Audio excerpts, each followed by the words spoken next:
You know, they say the first step to recovery is to admit that you have a problem. And today I have to admit that this is really hard for YouTube. I am addicted to the Game Corner and Pokemon Heart Gold and Soul Silver. So ashamed.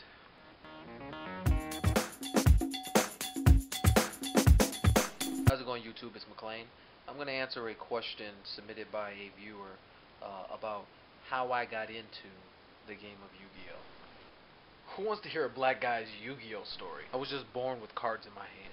No, but seriously, I got into the Yu-Gi-Oh! TCG from watching the show in 2000, I believe it was, when it was released. And I went online to see if there was a game that went along with it.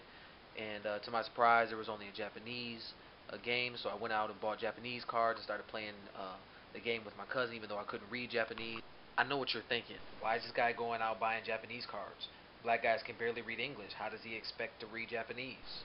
But yeah, then in 2002, when the game came out in English, the TCG, I picked up a couple of starter decks, the Legend of Blue Eyes pack, and continued to play with my cousin.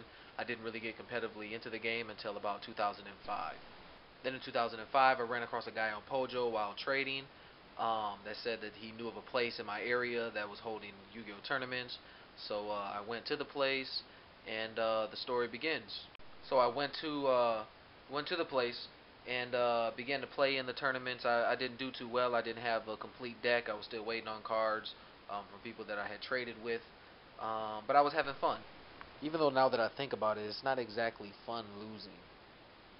But I stuck it out and I continued to play. Met a couple of guys that became my friends. So I went to a couple of regionals with them.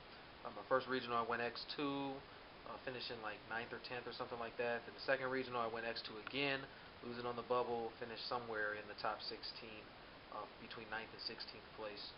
And then after that I went 4-4 with my buddy Edwin. That wasn't a good regional at all. Thinking about that 4-4 performance really makes me hate the game again. So I continued to play until 2007. In 2007 I quit because the game was getting ridiculously expensive. The cards were getting more and more broken. I just didn't feel like playing the game anymore. I still don't understand why they printed so many broken cards. So after a 2-year hiatus, I came back in 2009, played for a little while, and then proceeded to quit again in 2010. I really do quit a lot, don't I? So I came back the same year in 2010, and I've been playing off and on since then. But as of the last month or so, I've been picking it up progressively more and more. I've been especially focusing on YBD because I knew since Duelist Grounds, warring had been a motivating factor for me to continue to play in real life, that I probably should pick that up again in order to get back into the game competitively. So I've been doing that. So yeah, that's my not so interesting Yu-Gi-Oh! Story. If you guys have any other questions for videos that you want me to put up, just leave me a comment or send me a private message and I'll try to get that video up for you guys. Until next time, guys, comment, like, subscribe, tell your friends to subscribe, and keep coming back. Until next time, keep it official.